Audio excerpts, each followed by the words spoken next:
The Battle of Wainadaga occurred on February 21, 1543 east of Lake Tana in Ethiopia.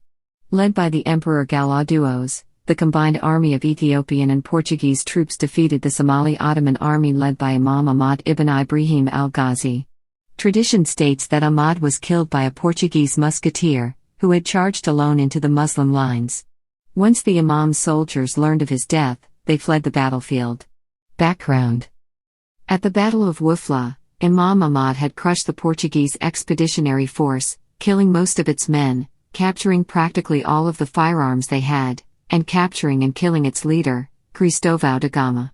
By any reasonable assessment, the Imam enjoyed a decisive victory over his greatest foe. Armies in the Horn of Africa melted away with the death of their leaders. He then reduced the number of the mercenary Ottoman arquebusiers to 200, and relying on his own forces retired to Infrez near Lake Tana for the coming rainy season. Miguel de Castinhoso states that these arquebusiers left his service because they were upset that he beheaded da Gama, whom they wanted to present to the Ottoman emperor. However, Beckingham notes that a Horami chronicle states that some of them threatened the Imam's life unless he gave them 10,000 ounces of gold, to which he gave a very favorable reply. When the rest of the group learned of their success, they came to the Imam and made a similar demand. Deciding that he had no further need of their services, he sent them home giving them 2,000 ounces of gold. However, Gama had inspired a fierce loyalty in his surviving followers, all but 50 of whom had reassembled after their defeat around Queen Sabla Vangel, and taken refuge at the Mountain of the Jews, which Whiteway identifies as Ambasel. De Castinhoso, writing decades after the fact, states that after the Emperor Gelawduos had joined the survivors, and seeing the number of men who flocked to the emperor's standard, at Christmas we went to the Prest, and begged him to help us avenge the death of Dom Cristóvão. Gelawduos agreed to march against the Imam. The Portuguese firearms which had been stored at Debre Damo were produced. A message was sent to a company of Portuguese soldiers who had proceeded to Debarwa to find passage home, but they failed to respond in time for the coming battle. The Allied forces spent the following months marching the provinces before heading to Imam Ahmad's camp next to Lake Tana. On February 13, 1543, they defeated a group of cavalry and infantry led by the Imam's lieutenant Sayyid Mehmed in Wajera, killing Sayyid Mehmed. From the prisoners it was learned that the Imam was camped only 5 days' march away at Derezg, and flush with victory the army marched to confront their enemy. Location: as with many of the battles in Castinhoso's narrative, published 20 years after the events they describe, the exact location where the two forces encountered one another is not known. General histories of Ethiopia are vague. Paul Bihensa, in his Layers of Time, implies the battlefield was near Lake Tana, and in a footnote states that much of the combat activity at this time would seem to have been in Gaint, the former province located southeast of Lake Tana. Richard Pankhurst in the Ethiopian, a history places the engagement in western Baghamdir, which covered the area corresponding to the contemporary Debub Gondar zone. Lastly, the name itself is of little help. Wainadaga is the traditional Amharic word for the climatic regions between the higher, mountainous Daga elevations and the lowland Kola elevations. Most of the lands around Lake Tana fall into this middle climatic region. Whiteway, in his introduction to Castinhoso's account, discusses the evidence he was able to compile for its location. Castinhoso himself does not name the place. It was Pedro Paes who first provided the name of Wainadaga. Paes's younger contemporary, Hieronymo Lobo, locates the battle at a place called Granhi Bearhof Granhi, or Granhi's Gate, Granhi's Tree. Lobo was told the locale acquired this name when Imam Ahmad, finding himself mortally wounded in the battle, in great pain and rage, took the unsheathed scimitar with which he was fighting and struck a blow on the trunk of a tree near him. Lobo adds that he was shown the place, tree and mark. James Bruce, traveling south of Dengelbur over 3 centuries later, mentions passing the small village of Waindaga, famous for the decisive battle fought between King Claudius and the Moor Grain, adding in a footnote that the village was otherwise called Grainbur. However, as Whiteway points out, the difficulty that presents itself to my mind is to understand by what possible strategy one army starting from Darask, and the other from Wagara, neither desiring to avoid an engagement, and both starting places being north of Lake Zana, the decisive battle could have taken place at its southwest corner. Bruce may have been of the same mind, for earlier in his lengthy account of Ethiopian history, when he recounts the Battle of Wainadaga, Bruce appears to indicate the two armies fought at the northeast corner of the lake. Whiteway notes that two explorers, Coombs and Tamazir, who crossed the mountainous country northeast of Lake Tana in 1835 call that region Wainadaga or Wainadaga, and he concludes his discussion by locating the battle there. The battle. Once the Ethiopian Portuguese army found the army of Imam Ahmad, they set up camp nearby. Emperor Gelawayos advised against engaging the enemy right away, hoping that the 50 missing Portuguese soldiers would arrive soon, as in that country 50 Portuguese are a greater reinforcement than 1,000 natives. Over the following days, each camp proceeded to harass the other with cavalry raids. The Allied side had the better of the exchange, keeping their opponents from venturing from their camp for supplies, until the Somalis managed to kill the leading Ethiopian soldier, Asmak Keflo, which demoralized the Ethiopian troops.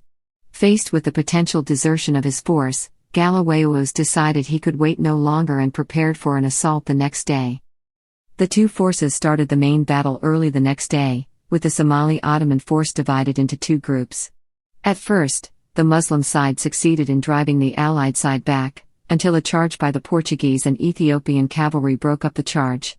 At this point Imam Ahmad ibn Ibrahim al-Ghazi, with his son at his side, took to the field and led a renewed assault. It was in this charge that the Imam was killed by a bullet to his chest which threw him from his horse, although the sources differ in how he died. According to Castanhoso, the Imam was recognized by the Portuguese arquebusiers, who directed their combined firepower at him, and one of the arquebuses in the group fired the fatal shot.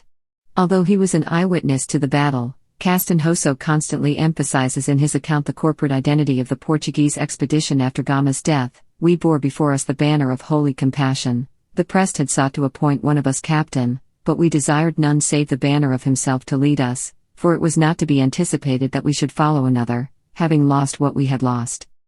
There is another tradition, at least as old as João Bermudes, and repeated by every other near contemporary source, that gives the credit of Imam Ahmad's death to one João de Caxias. João charged into the Somali troops so he could fire upon Ahmad Gran at point-blank range, an audacious act resulting in his death. Both Castanhoso and the story of João de Caxias return to agreement about Imam Ahmad's fate after this point. At the end of the battle, when Emperor Gelawayos offered his sister's hand in marriage to the man who killed the Imam, an Ethiopian soldier presented the Imam's head as proof of the deed, but a subsequent investigation revealed that the Portuguese had wounded him before the soldier had cut off the Imam's head. Thus he did not give his sister to that man, nor did he reward the Portuguese, as it was not known who wounded him. Aftermath. As they heard of the death of the Imam, his followers fled the battlefield. Armies of that time and place tended to pledge their loyalty to a leader, not to a cause. Most of his followers pragmatically looked to their own well-being. An exception was the captain of the Ottoman arquebusiers, who, seeing that the Moors were giving way, he determined to die. With bared arms, and a long broadsword in his hand, he swept a great space in front of him. He fought like a valiant cavalier, for 5 Abyssinian horsemen were on him, who could neither make him yield nor slay him. One of them attacked him with a javelin, he wrenched it from his hand, he huffed another's horse, and none dared approach him. There came up a Portuguese horseman, by name Gonçalo Fernandes, who charged him spear in rest and wounded him sorely. The Turk grasped it so firmly, that before he could disengage himself the Moor gave him a great cut above the knee that severed all the sinews and crippled him. Finding himself wounded, he drew his sword and killed him. Imam Ahmad's wife Badi del Wambara managed to escape with a group of the surviving Ottoman arquebusiers, 300 horsemen of her personal guard, and as much of the Imam's treasure as they could carry. The moment they left their camp, the victorious Ethiopian army poured in, slaughtering everyone they encountered except for women and children. Amongst the women were numerous Christian captives and, as Castanhoso tells the story, some found sisters, others daughters, others their wives, and it was for them no small delight to see them delivered from captivity. According to Bruce, there remained one enemy leader with a sizable force still at large, under one Yoram. This Yoram had driven Gelawayos from his hiding place on Mount Salam, and forced him to cross the Takotse on foot, with equal danger of being drowned or taken. Yoram had been unable to join the Imam before the battle, and Emperor Gelawayos learned he was hastening towards him, unaware that the battle had already been lost. Gelawayos sent out a party who successfully ambushed him, which closed the account of Claudius with his father's enemies. The father of the Bar Negus, who had despaired of the rightful emperor being restored to power and had come to be a valuable supporter of the Imam, sought pardon from Gelawuddos, offering Imam Ahmad's son in exchange, despite the emperor's anger at the man's betrayal. Out of respect for the Bar Negus, who had provided critical help in getting the Portuguese expedition into Ethiopia, Gelawuddos consented to the offer. The Imam's son later proved a useful prize, for he was later exchanged for the emperor's own brother, Manus, who later succeeded Gelawuddos. A number of other Christians who had joined Imam Ahmed Gran accompanied the Bar Negus father into camp, but not having the influence or bargaining chip he did, the emperor ordered the execution of some of them. Other individuals who sought his safe conduct, the emperor Gelawuddos granted it, for there were so many that had he ordered all to be killed, he would have remained alone. By Easter, it became clear to Gelawuddos that he would not be able to make a circuit of his newly won empire to impress his authority on all parts of it before the start of the rainy season, so he set up camp 3 leagues away in an unnamed location on the shores of Lake Tana. Once the rains had ended, Emperor Gelawuddos began the long task of consolidating his rule.